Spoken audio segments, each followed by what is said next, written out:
শীতকালের বিভিন্ন ফুল গাছ লাগাবার জন্য আমি অনেক দিন ধরেই বিভিন্ন নার্সারিতে ঘুরে ঘুরে আসছি।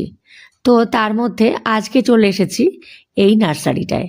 এই নার্সারিটা আমাদের বিষ্ণুপুরে ঢোকার মুখে বাইপাসে যে বড় গেটটা তৈরি হয়েছে, ওই গেটের ঠিক উল্টো দিকেই রাস্তার বাঁ সাইডে এই নার্সারিটা পড়ছে। এই নার্সারির নাম হচ্ছে পপুলার নার্সারি। নার্সারিটায় কিন্তু সব ধরনের শীতের ফুল গাছ পাওয়া যাচ্ছে এবং দাম খুবই রিজনেবল রেটে।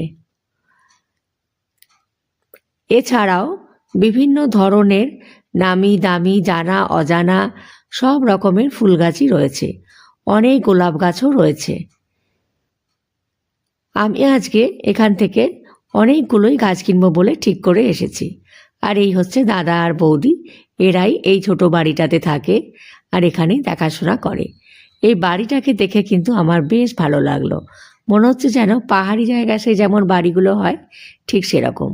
ওনারা নিজেরাও অনেক চাষবাস করেছেন, পালং শাক, লাল শাক, তারপরে ধনে পাতা, এইসব। তো আমি আজকে অনেকগুলো গাছ কিন্তু এখান থেকে নিয়ে নিয়েছি। তার সাথে নিয়ে নিয়েছি হাড় গুঁড়ো, সার টার, এই সমস্ত। তো তোমরাও কিন্তু চাইলে এখানে একবার ভিজিট করতে পারো, মনে হয় ভালোই লাগবে।